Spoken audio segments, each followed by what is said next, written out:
Daniel Cormier, the champ, versus Stipe Miocic.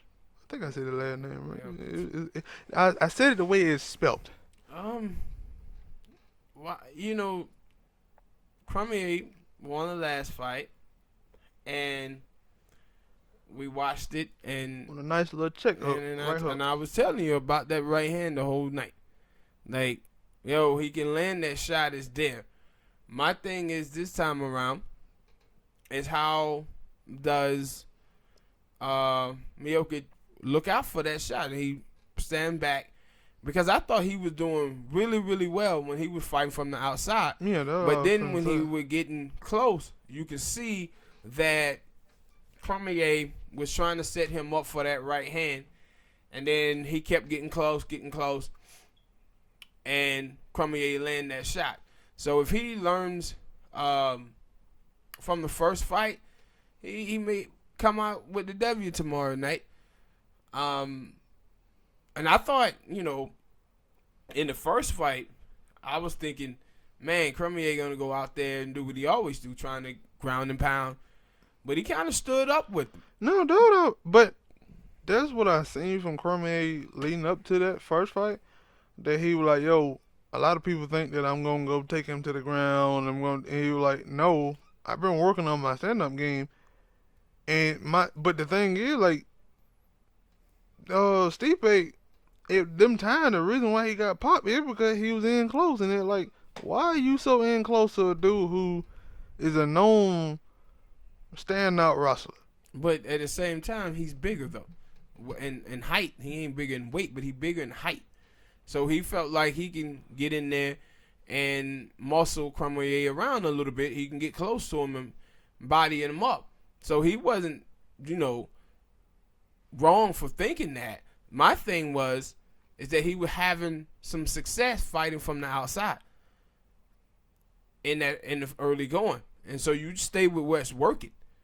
And I think if he does that this time around, he'll force Cormier to have to go trying to get takedown because he was beating Cormier in the stand-up game until that shot happened. And Cormier was setting him up for that shot the whole time. You could see it. He was just missing it. But I said probably like in the last, 45 seconds before he landed that punch, you could see Cormier throw that right hand 2 or 3 times. 2 or 3 times before he landed it that time. But he was trying to get that shot. He was setting him up, and he just got close and he got tagged by it.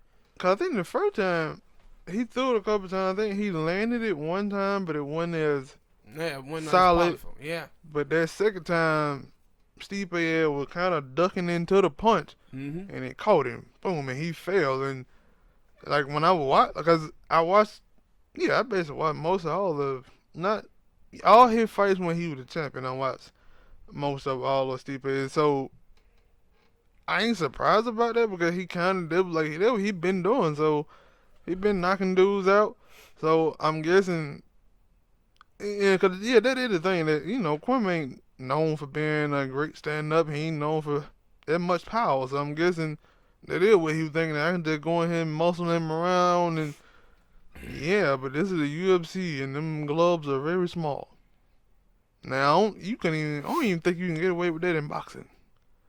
But yeah, I don't know.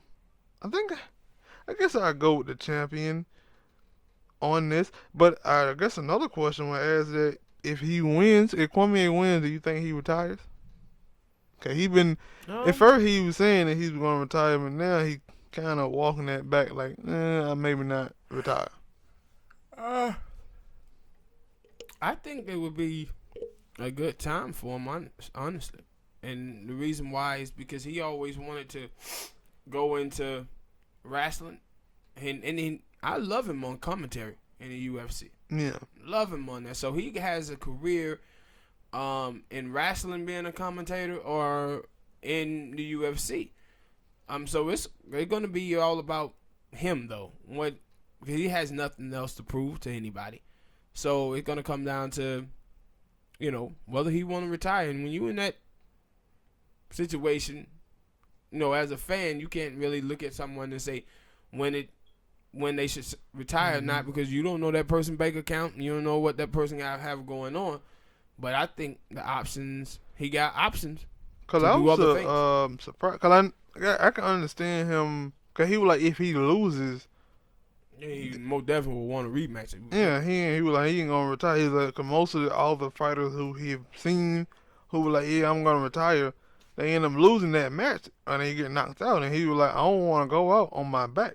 So if I lose or I get knocked out, yeah, I'm most definitely coming back for a rematch. But if I win, He don't want to go out like Bernard Hopkins. but now I went out on the floor, not on the mat, but They on were the floor. fitting. That was one of the most fitting moments in sports. Because anytime you seen Bernard Hopkins lose, it's the funniest shit ever. Because he never think he lost. Bernard Hopkins got knocked out of the ring by a punch and said, no, he pushed me. And I was like, but he pushed you? Yeah, with the punch. I was like, come on, B-Hop. You almost died out there, partner. I thought he was dead. And he fell on his head out there. I guess the reason why I asked, because I heard him say that about him retiring, then Dana White, I said, it's funny because Bone Jones, like, both of them seem like they don't want to fight each other anymore. Bone and Cormier, they seem like they don't want to fight each other anymore. And Bone, I'm guessing Bone, like, no, I don't want to go to heavyweight. I'm a natural lightweight. Every time I ever said something about fighting a dude who was a heavyweight, I was playing around. And then the next day they were like, yeah, Dana White saying, yeah, he would, if he made the Cormier versus Jones fight 3, it would be at light heavyweight. And I'm like, well, you don't know if Cormier gonna retire. And Bone basically, both of them sound like they don't want to fight each other. But I guess if you pay them a lot of money, they ain't got no choice but to renew this rivalry. So I guess that what they're gonna be interesting tomorrow to see. Like, if he wins, do he retire? Of course, him already said. I'm guessing depending on how bad the knockout is, whether if Kwame loses, depending on how bad the knockout is, whether he say changes his dad and say no, after taking that L, I might retire. Yep. So those are the things. Hit that like button, subscribe to the channel. Let us know. Spam it up in the comments what you think about who you gonna win the match. You think Cormier gonna retire? Are you interested in Bone versus Cormier 3? Who knows?